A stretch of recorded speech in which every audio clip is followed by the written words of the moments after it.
괜찮으실까요? 반갑습니다.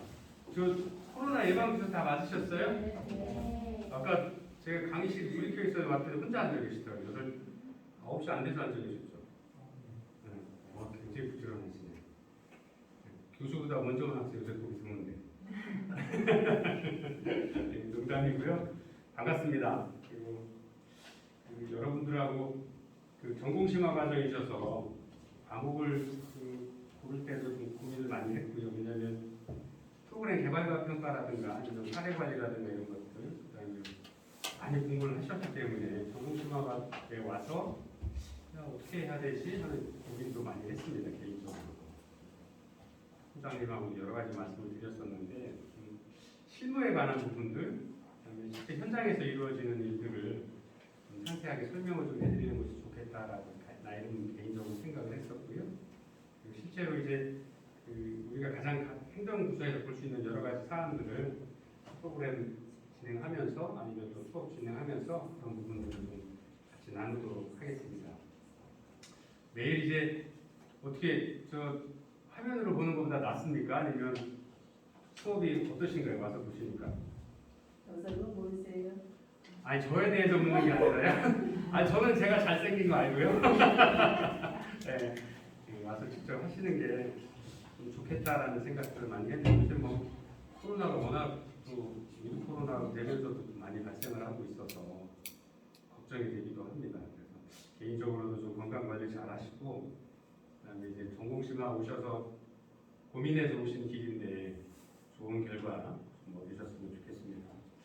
그리고 사례관리라고 하는 것이 실제로 좀 말씀을 좀 드리면 사회복지 제가 이제 지금 처음 뵙는 분이 유 선생님 두 분하고 성함이 어떻게 되시죠? 전현주 선생님. 요즘에 축성을 부르면서 얼굴을 좀 익혀요. 제가 이게 이번 학기는 뭐 뵙지를 않아서 얼굴하고 성함하고 보면 막 얼굴하고가 뭐 이렇게 딱 하면 떠올라야 되는 학생분들 얼굴이 떠오르지 않는 분들이 많아서 그러면 김지혜 선생님 안 계신 거고요. 김수민 선생님, 네, 김주희 선생님 좋아. 박연주 선생님, 손장숙 선생님, 네, 그다음에 장태화 선생님. 네, 안녕하세요. 장태화 선생님도 처음 뵙는 거죠. 전현주 선생님, 네. 천범우 선생님, 이승우 선생님, 예, 반갑습니다. 권민정 선생님, 김철희 선생님, 네, 안녕하세요. 까만 머리 아주 잘 어울립니다. 이효과 선생님, 네. 이문호 선생님,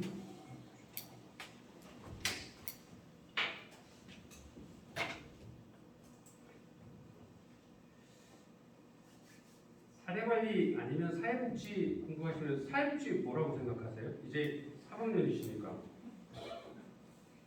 이 선생님 맞으시죠? 사회복지 뭐죠? 만나자마자 사회복지 뭐냐고 물어보니까 좀 그러신가? 사회복지가 뭡니까? 왜 공부하십니까? 너무 방법이에요. 그렇죠? 네. 그래도 뭡니까? 전 선생님 사회복지가 뭡니까? 사회관리요?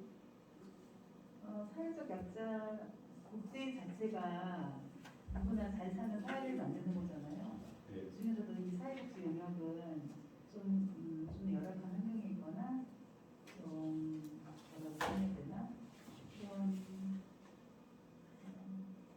그런 부분에 있어서 사회적인 어떤 그런 정신력망을 가지고 좀 나아지고 행복하게 살 수 있게 도와주는 과정. 그 대상이 꼭 어렵게 사는 사람만 돼야 되나요? 그렇진 않다고 생각해요. 우리가 성공하긴 하지만 그래도 잘 살고 있는 사람보다는 좀 더 소외되는 잘 살고 있다라는 기준이 어디 있어요?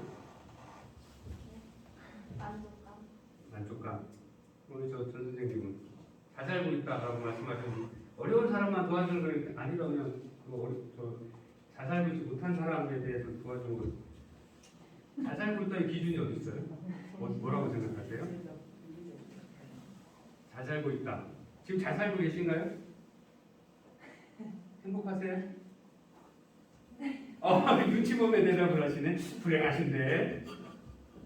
우리 이효과 선생님, 네. 잘 살고 있다의 기준이 뭐예요? 사회복지에서 이야기하는 잘 살고 있다, 행복하다, 웰빙하다 기준이 어디 있어요? 뭐예요? 그걸 왜 나한테 물어? 답장하는 거지. 네? 그죠? 네. 사회복지라고 하면 많은 분들이 꼭 마치 내가 아닌 다른 사람들, 아니면 나보다 좀 못한 사람들, 아니면 무언가 부족해 보이는 사람들, 아니면 무언가가 좀 필요해서 뭔가 갈구를 해야 될 것 같은 그런 분들을 도와주는 거라고 착각을 많이 하세요. 제가 왜 착각이냐라고 말씀드리냐면 사회복지에서 이야기하는 그 복지의 대상은 나부터 시작해요. 나. 돌아가신 이병철 씨가 우리나라 최고 가꾸라고 그랬는데 그렇다고 해서 그분의 돈이 욕심이 없었을까요? 아니면 자기 삶에 있어서 100% 만족해서 나는 이제 더 이상 잃을 것이 없어, 나 지금 죽어도 여한이 없어, 가자라고 했을까요? 또 다른 저 세상에 가서 또 대장해보자 했을까요? 아니죠. 사람은 죽는 그날까지 뭔가가 부족해. 뭔가를 갈구하도록 되어 있어요. 욕심이 끝이 없어요. 그래서 사회복지의 대상은 제가 보기엔 나부터 시작해야 돼요. 나부터. 내가 행복해져야 되고 내가 부족함이 조금 부족하지만 현재의 내 위치에서는 스스로 만족할 만한 행복감, 만족감을 느낄 만한 수준이 돼야 그 다음부터 모든 일이 시작이 돼요. 그리고 아직 젊으셔서 그런 거 잘 모르실 수도 있지만 나중에 나이 먹어서도 지금 이 마음이 그대로예요. 조금 뭐 위치가 바뀌거나 수준이 달라지는 것뿐이지 그 시기가 돼도 아까 예를 들어서 말씀드린 이병철 씨도 돈 좀 더 벌면 좀 더 큰 사업을 해서 사람들에게 더 많은 행복을 줄 수 있을 건데라는 욕심이 분명히 있었을 거라는 거죠. 사업가적인 마인드. 그래서 저도 내가 지금 열심히 일하고 주말에까지 와서 일을 하고 있지만 그래도 내가 무언가 조금 더 노력을 해서 뭔가를 얻으면 좀 더 다른 일들도 좀 해볼 수 있는 기회가 있을 거다라는 생각을 하고 있다는 거죠. 그런 욕구는 누구나 가져요. 그래서 그런 것들을 잘 채워갈 수 있고 그런 어떤 길들을 욕구를 가지고 있을 때 그 욕구를 해결할 수 있는 방안들을 내가 노력을 하면 가질 수 있는 그게 사회복지를 하는 가장 궁극적인 목적이 아닌가. 또 그러한 국가를 또 그런 사회를 만들어가는 게 우리가 이야기하는 복지국가의 어떤 기본적인 어떤 틀들이 아닌가. 저는 개인적으로 그렇게 생각을 합니다.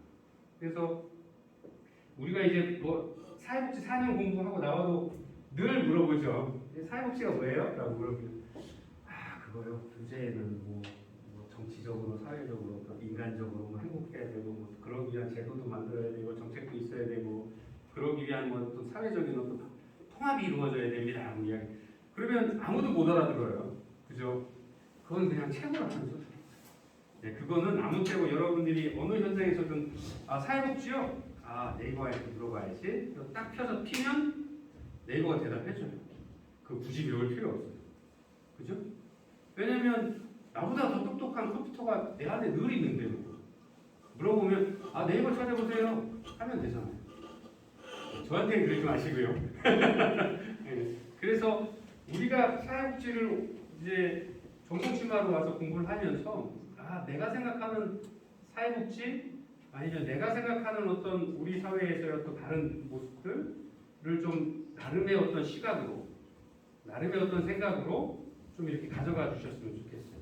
왜냐하면 저희가 이제 현장에 저도 이제 상담소에도 있고 여러 가지 일들을 하면서 도에 이제 여러 가지 평가위원으로 활동을 하는데 기관에 나가 보면 책에 있는 대답만 하세요. 많은 국지사 선생님들이나 기관 평가에서 기관에 모여서 이제 같이 서류도 잔뜩 쌓아놓는데 저 서류 잘 모르고요. 그럼 알아서 며칠 밤새 일을 했을 텐데 앞뒤 맞춰서 다 해놨겠죠. 그게 무슨 의미가 있어요? 그게 올바른 평가가 될 수 있다라고. 평가도 그것도 해야 되지만 그건 100%라고 보지 않고 많은 이런 질문들을 던져보죠. 그래서 클라이언트를 위해서 하는 일이 뭐 있어요? 이 기관에서 제대로 자신 있는 어떤 프로그램 하나 줘보라고 그래서 그거 달라고 보거든요. 그러면 예를 들어서 이렇게 노인복지기관인데 엉뚱한 다른 어떤 것들을 제시하시는 분도 계시고요. 아 우리 기관 이거 제가 한 건데 제일 잘한 겁니다 라고 주시고 그러면 이제 나중에 다 보고 여기 노인복지기관인데 이런 일을 그런 거 이렇게 해서 설명도 해주시고 그리고 또 어떨 때는 이제 전혀 안 맞는 그래서 제가 보기엔 그분은 아마 그 기관장님한테 엄청 혼나고 계실지 몰라요. 아마 원래 기관의 목적에 맞는 일을 하셔야 되는데 그 외의 일들도 많이 관심을 가지고 계시고 열심히 하시는 것 같은 분도 계시고 그다음에 예산을 어떻게 쓰는지에 대한 부분들도 평가를 할 수밖에 없죠. 그래서 사회복지라고 하는 것이 전에 제 수업 들으신 분들은 아시겠지만 사회복지라는 학문이 없었어요. 그죠? 처음부터 있었나요? 사회복지라는 학문이 언제부터 우리가 사회복지를 배우기 시작했을까요? 2003년이요? 2000년? 얼마 안 됐어요. 예. 거기서 조금 더 쓰시면 그냥 80년이라고 하죠. 1950년, 60년 서부 유럽까지 따져도 1900년대 아무리 빨리 따져도 1900년대 이전으로 넘어갈 수가 없어요. 그 전에 다양한 학문들, 보건에 관한 부분, 의료에 관한 부분, 행정에 관한 부분, 정치나 물리나 역사에 관한 많은 부분들에 인간을 다루는 부분들만 뺀 거예요. 의료하고 보건에서 사람의 건강, 건강이 정신도 건강해야죠. 육체도 건강해야죠. 심리도 건강해야죠. 그 중에서 사람의 삶과 연결된 부분만 쏙 뺐어요. 행정에서 사회복지 행정론 하시죠. 행정에서 사람을 다루는 행정에 관한 부분만 쏙 빼왔어요. 나머지 이들은 행정이라고 하고 우리는 사회복지 행정이라고 할게 사회복지 뺐어요. 경제 예산을 어떻게 쓸 건가 따지죠. 예산을 어떻게 세우고 그 예산이 맞나 안 맞나 따져보죠. 사회복지 경제로 뺐어요. 그 예산론으로 다 뺐어요. 그래서 뚫뚫뚫 모아서 딱 만든 게 근래 사회복지다라고 해서 전문 학부다라고 만들어지기 시작한 게 80년? 네, 조금. 그리고 지금 2020년이니까 한 40년 됐어요. 우리나라에. 학문으로 자리 잡고 시작한 시간. 네. 여러분들이 선구자세요. 역사, 학문의 역사에서 40년 만에 이렇게 전문가로서의 위치를 인정받고 전문 사회복지사라고 해서 이렇게 하는 직업은 아직 좀 이제 페이가 좀 작아서 뭐니 해도 머니가 좀 좋아야 되는데 이게 좀 작아서 좀 걱정이긴 합니다만 아마 조금 시간이 좀 지나면 뭐 저희 세대는 아닐지 모르지만 젊으신 분들이 사회복지 전문가로서 자리매김을 하면 외국의 어떤 전문가들처럼 굉장히 많은 어떤 페이도 받으시고 지역사회에서 어떤 존경도 받는 어떤 그런 직업이 되지 않을까 생각을 합니다. 저희가 석사 때, 박사 때 했던 것들이 이제 미국에 있는 그 사회복지사 선생님들, 미국 8군에 있는 사회복지사들을 불러서 군과 관련된 사회복지사 선생님들의 어떤 처우나 어떤 일을 하는지를 같이 토의를 한 적이 있는데요. 그 미군에 있는 사회복지사들은 MBA를 다 마쳤어요. 다 석사 이상이고 마스터 그레이드 이상이죠. 근데 그 많은 그 석박사 과정들이나 전문 사회복지사 선생님들이 뭐라고 첫 번째 질문이 뭔지 아세요? 얼마 받아? 니네 미군 애들은 얼마 받아? 그러고 덩치도 이만한 흑인 여성분인데 사회복지사예요. 그다음에 그 군에서 다룬 PTSD, 그 외상후 스트레스 장애 같은 것들을 상담해주고 그 가족들을 케어해 주시는 분인데 첫 번째 질문이 다 그거였어요. 석박사 과정들 친구들 얼마 받으실 것 같아요? 그게 벌써 한 10년, 12년 전입니다. 얼마 찍어보세요. 미군 내에 있는 사회복지사 급여 얼마? 아니면 희망액을 좀 말씀해 보세요. 네. 맨날 이렇게 일반적인 수업만 들으시니까 이렇게 툭 들어가니까 대답을 못 하시네. 멀리서 여쭤볼게요. 얼마 받으면 적정할까요? 사회복지사 1급. 얼마 받고 싶으세요? 저 졸업하고 직장에 가시면 본인의 몸 가치가 값어치가 이 연봉급도 안 되겠네. 주는 대로 받으세요. 그러면 우리 이 선생님 얼마 받을까요? 300여? 그럼 연봉으로 따지면 4천만 원? 상여금까지 해서 4천 못 넘겠죠? 우리 저 선생님, 김 선생님 얼마? 230. 아 이렇게 작아서 어떻게 230만원 생활도 못해요. 집세 빼고 못 빼고 못 빼고 하고 용돈도 얼마 안 남아서 저기 가서 이게 칼질 못한다니까. 미군 사회복지사들이 연봉 9천이에요. 8만 불, 그때 8만 불 정도 된다고 해요. 지금 9천만 원 정도 되니까 지금이면 한 10년이 지났으니 훨씬 더 받겠죠. 석사를 마치고 임상, 거기는 이제 우리보다 좀 세서 석사 과정에서 임상까지 하니까 우리는 5학기인데 한 6학기 정도 하고 임상 과정을 1년 더 하시니까 한 학기 더 하니까 3년 정도를 공부를 더 해서 석사를 마치고 MBA를 마치면 이 8군에 근무를 하는 군무원으로 적용이 되면서 연봉 8만 불이 조금 넘어요. 지금은 좀 더 넘겠죠. 10만 불 정도 되겠죠. 10년이 지났으면. 그럼 1억이 넘어요. 물론 걔네들이 물가도 비싸고 우리보다. 하지만 그 정도 돼야 된다는 거예요. 우리로 얘기하면 최소한 5, 6천은 돼야 되겠죠. 근데 지금 우리나라의 사회복지사 선생님들 5, 6천 받으려면 공무원밖에 없어요. 그래서 그것도 석사까지 하고 1급도 가지고 계시고 해야 가서 그래야 5, 6천 될 거예요. 저희 때는 그렇고요. 아마 선생님들이 좀 활동하실 때는 더 많은 어떤 그 전문직으로서의 자리매김이 되지 않을까 생각을 합니다. 사회복지에 관한 일들을 하면서 이렇게 왜 사회권리의 사회복지에 자꾸 이야기를 물어보냐, 통념적인 것들을 여쭤보냐. 사회복지사 선생님들이 자격을 갖추고 첫 번째 현장에서 하는 것들이 가장 우리가 원하는 자리가 공무원 자리잖아요. 왜냐하면 급여도 세고 객관적으로 봤을 때 일반 다른 기관에 계신 분들보다 일도 좀 덜하고 스트레스 안 받을 것 같아 라고 이야기를 하죠. 그러면 그 스트레스를 안 받는 분들이 우리가 지금 공부하고 있는 사회관리의 대표적인 부분들, 국가에서 하고 있는 다양한 사회관리 사업들에 대한 것들이 주가 공공기관에서 하는 것들이 더 많죠. 일반 기관에서 하는 사회관리들도 우리나라에 사회관리가 들어온 지도 실제 얼마 안 됐잖아요. 그 전에는 뭐 개별 사회 사업 다 진행을 하고 하는 과정 중에서 근래에 들어서 2000년대가 좀 넘어서면서 사례관리, 통합사례관리라고 이름을 붙여서 사례관리 사업들을 진행을 했죠. 사례관리 사업인데 왜 해요? 이철희 선생님, 사례관리 사업 왜 해요? 그동안에 해왔던 사업도 잘해고 그거나 좀 잘 발전시키지 왜 방법을 바꿨을까요?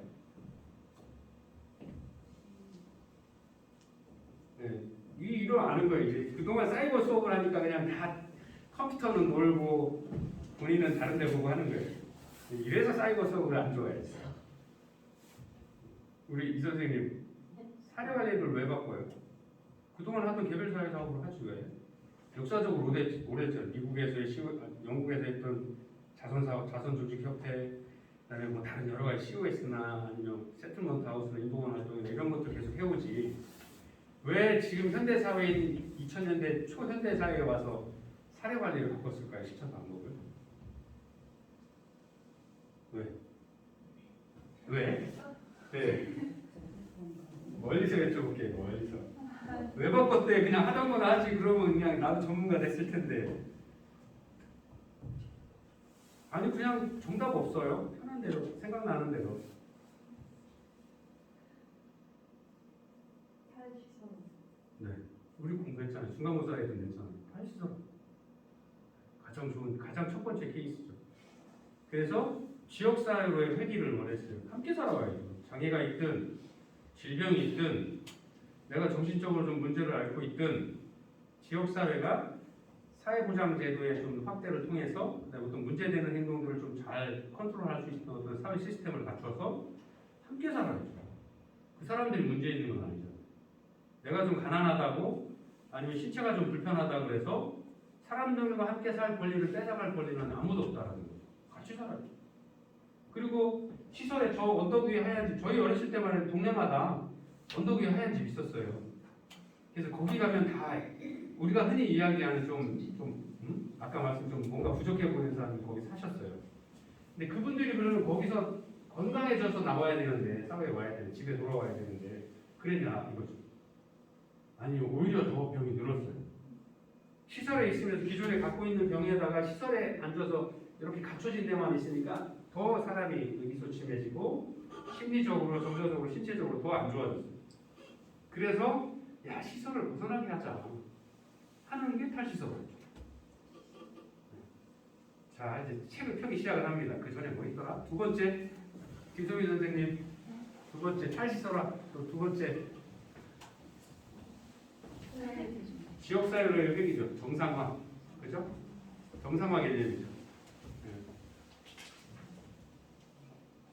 아, 그분들도 욕구가 있을 거고, 그분들도 그 욕구를 충족하기 위한 것들이 사회보장적인 어떤 제조, 그 다음에 그분들의 인권과 그분들의 자유의지를 위해서 지역사회에서 함께 살아야죠. 그러면 실제적으로 경제적으로 따로 모셔놓고 그분들에 대한 어떤 비용들을 나가는 것보다 지역사회에서 일상에서 함께 어울려서 살아가는 비용이 훨씬 적다라고 과학적으로 판단을 한 거죠. 경제적으로 판단을 하고. 그래서 노멀라이징, 정상화에 대한 개념을 서구유럽에서부터 들여서 이제 누구나 장애가 있어도 야, 주간에 좀 필요한데 가서 교육 좀 받고 우리와는 다른 또 장애인이 봤을 때 일반인들이 그냥 학교 가서 받는 교육이 그분들이 봤을 때는 다를 수 있어요. 네, 눈을 세 개 갖고 있는 많은 사람들이 모여 있는 데서 예를 들어서 우리가 정담입니다. 눈 두 개인 우리가 가서 지내면 누가 장애인이에요? 누가 이상하죠? 그래서 장애라는 개념이 아니면 어떤 다르다는 어떤 차별에 대한 개념이 굳이 있어야 되냐는 의문이 있는 거죠. 왜 눈 두 개 달리든 세 개 달리든 보는 거 잘 보고 나랑 잘 어울리고 타인에게 문제 일으키지 않고 살면 그게 함께 어울려가는 사회지 왜 눈이 두 개라고 누군 하나라고 누군 세 개라고 굳이 구별을 해야 되냐 이거죠. 서로의 마음이 중요해요. 탈시설화, 정상화. 또한 하나 더 맞추면 가점 드립니다. 빨리 씩 펴보시고 중간고사 답안지도 한번 펴보시고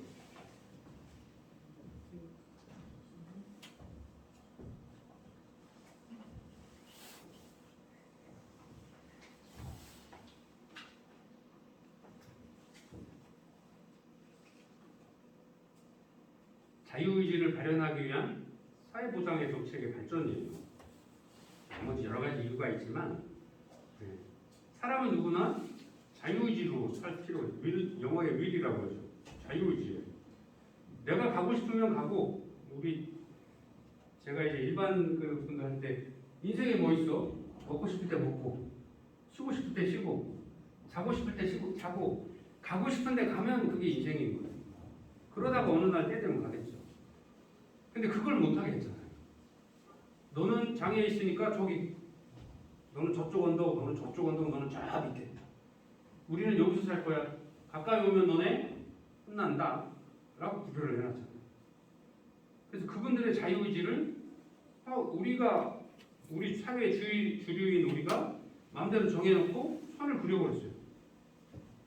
그게 과연 우리가 이야기하는 복지국가에서의 인권 아니면 삶의 질을 좌우하는 길이냐, 올바른 길이냐에 대한 질문이 생기기 시작을 합니다.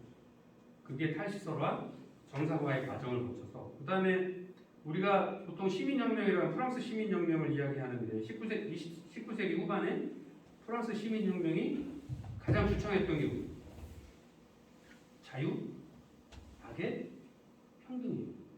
사람은 누구나 내가 귀족이든 평민이든 농사를 짓든 어촌에서 일을 하든 사람은 누구나 똑같아. 왜? 눈 두 개, 코 하나, 귀 두 개, 손, 발 다. 그리고 나도 노력하면 그때는 신분제가 있어. 귀족은 못 되지만 나도 그냥 먹고 살만하고 난 스스로 행복하게 살 수 있어. 똑같아. 라고 해서 그때 루이 16세 왕을 단두대에 올렸잖아요. 그러면서 시민혁명을 성공했잖아요. 그래서 루이 16세가 아니죠. 그분은 워낙 사치를 많이 해서 저기 하신 분이에요. 하여튼 그 시대에 왕을 궁정의회에 들어가서 다 끄집어내고 단두대에 올렸어요. 그러한 어떤 사회의 어떤 분위기들이 굉장히 활성화되기 시작을 한 거죠.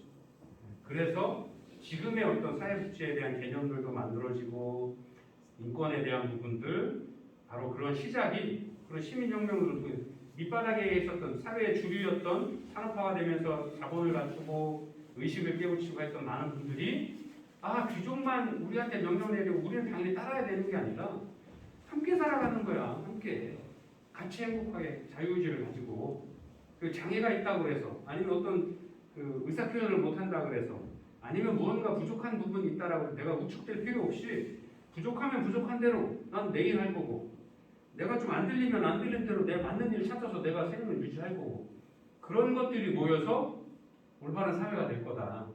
그리고 그걸 통제할 필요 없이 그냥 굴러가게 두었을 때 우리 사회가 서로들 원하는 것들을 좀 이렇게 부딪혀가면서 잘해서 조약들처럼 바뀔 거다.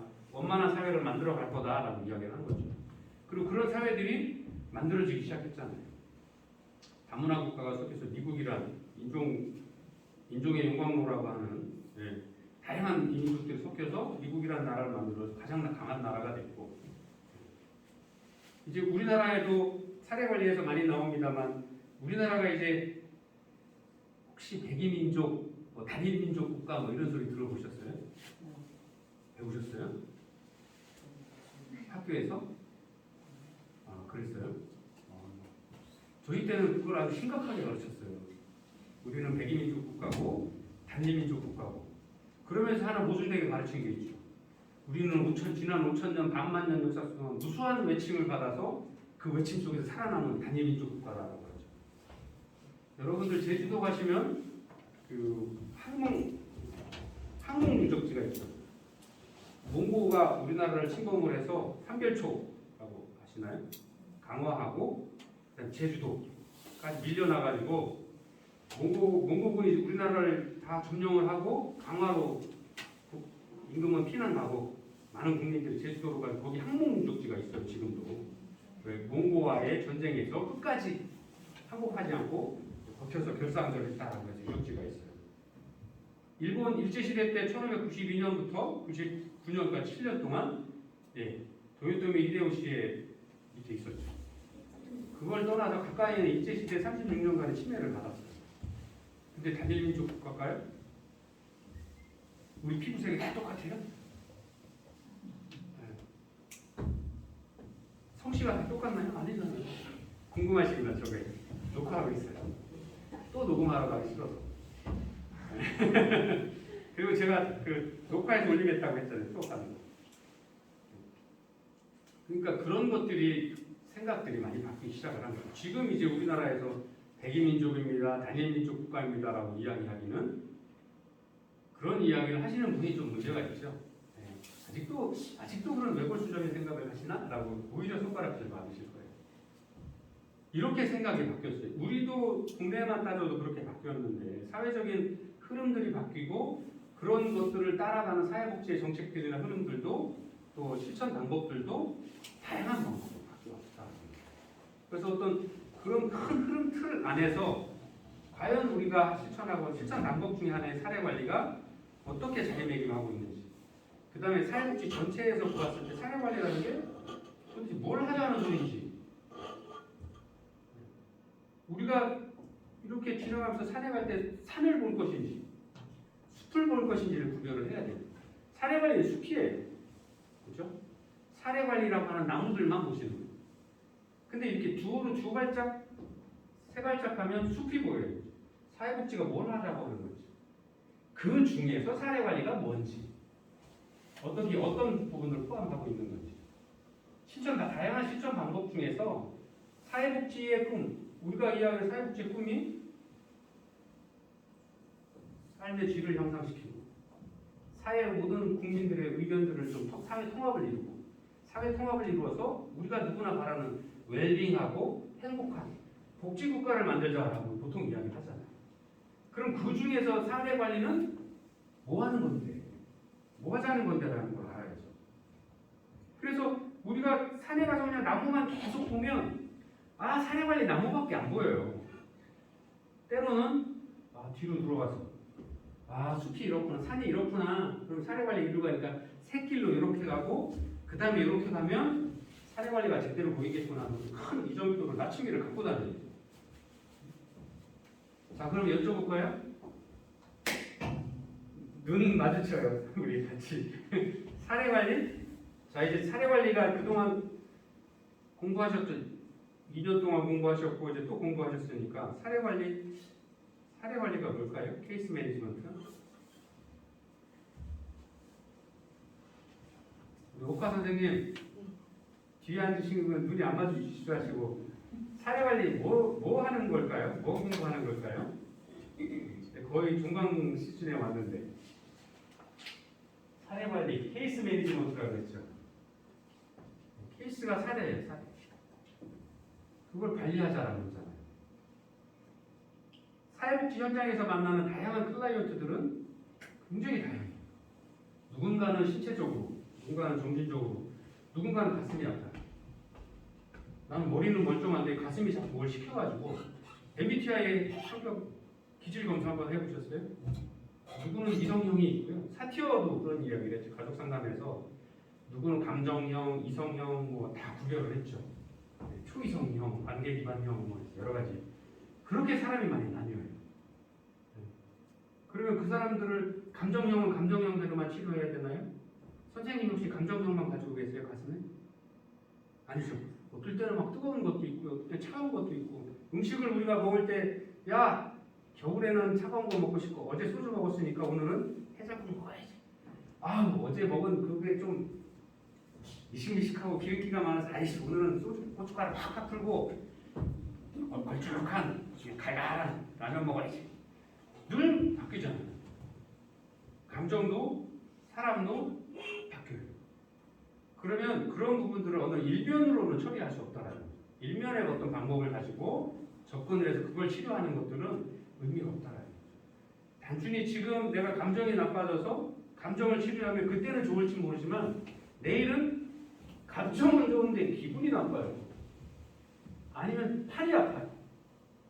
그럼 팔 치료해줘. 가면 또 팔 치료면 팔만 치료해줘요. 여러분들이 그 유명한 김재영 박사라고 상담심리를 하셔서 교류 분석의 대가가 계셨는데 많은 분들이 학생 클라이언트가 이러고 다녔어요. 이런 왜? 정형외과 의사에 가서 정형외과적으로 문제가 없어요. 그 팔 내리지를 않아요. 그러니까 잘 때도 이러고 자고 아침에 눈 뜨면 밥도 이렇게 먹고 가방은 이쪽 손으로만 쓰고 화장실 가서 볼일도 한쪽 손으로만 양치도 한쪽 손으로 이 손을 안 내려요. 그래서 병원에서 현대의학으로는 아니 뼈가 고정이 됐으면 뼈를 어떻게 붙여줘서 이렇게 내리게 할 텐데 이것도 아니고 어거지로 내리면 내리는데 또 바로 이렇게 가요. 왜 그럴까? 고민을 해서 나중에 이제 상담 심리하러 아무래도 이게 신체적인 문제가 아니라 정신적인 감정적인 문제다. 그래서 상담을 하러 많은 곳에 다녔다가 마지막에 이제 서울대에 온 거예요. 정신과에 이틀 만에 내려왔어요. 자유의지로. 그래서 제가 말씀드리고 싶은 건 사례관리가 발전한 이유는 이 얘기하고 잠깐 쉬었다 할게요. 사례관리를 할 수밖에 없는 이유는 이전에 단편적인 어떤 서비스로는 사람에 대한 전인간적인 어떤 서비스, 사람의 행복을 느끼는 거는 전인간적인 어떤 느낌들이 와야 돼요. 신체적으로도, 감정적으로도, 머리로도, 가슴으로도 나 그냥 뭐 이 정도면 좋아, 기분 좋아, 나 하고 싶은 일 할 수 있을 것 같아 라고 느낄 수 있어야 돼요. 내가 다리가 아팠을 때 다리만 고쳐줬다고 해서 마음이 아직 안 좋은데 머리가 이해를 못하고 있는데 그리고 현대사회가 되면 옛날에 농촌국가에서 농촌사회에서는 그냥 우리 흔한 말로 등 따시고 배부르면 행복했어요. 왜? 당장 내일 먹을 것도 없는데 다른 거 고민을 할 틈이 없었어요. 내일 뭐 먹을 건가를 먹을 거를 챙기느라고 그 활동밖에 없었어요. 관심, 농촌 관심. 지금 산업화가 되면서 다양해진 어떤 풍족한 사회에서 밥은 당연히 등 따시고 배부르면 기본이어야 되는 거예요. 그리고 각자의 어떤 욕구들에 맞는 것들을 채워줄 수 있어야 돼요. 이렇게 다양한 사회에서 어떤 문제가 하나 발생을 하면 예를 들어 볼까요? 제가 교통사고가 났어요. 그래서 다리도 부러지고 팔도 부러지고 병원에 6개월 있어야 되는데 수술을 하고 딱 누웠어요. 아싸 6개월 쉬고 가야지 병원에서 편안히 쉬어야지 하고 있는데 제가 6개월 놓으니까 수입이 없어서 우리 아이들이 학원을 못 다녀요. 우리 와이프도 집에서 전업주부 하다가 일하러 가야 돼요. 그러니까 전업주부로 20년 있다가 뭘 하려니 어디서 직장을 구해야 되는지 답답하죠. 어렵죠. 아이들은 다 학원 못 다니니까 수업이 떨어져서 대학을 좋은 대학을 가야 되는데 좋은 대학을 못 갈지도 모르겠어요.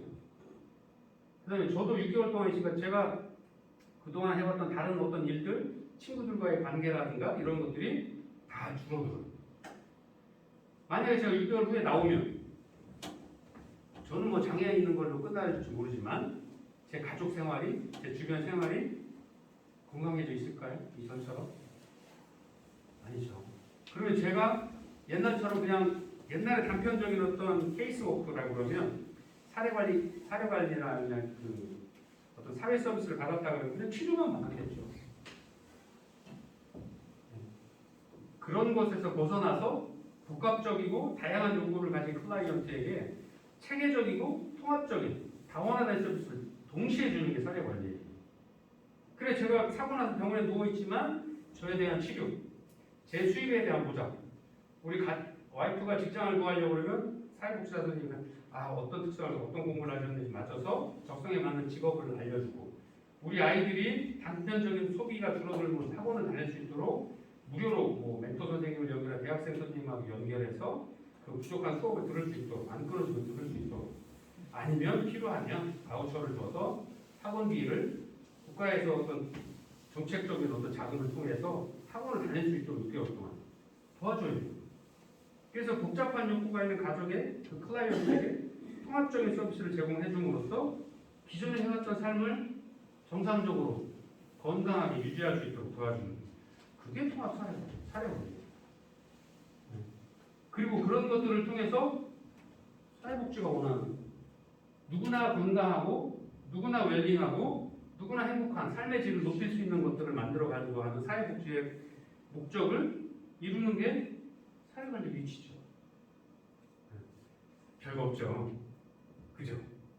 별거 아니에요. 사회복지. 잠시 쉬었다 할게요.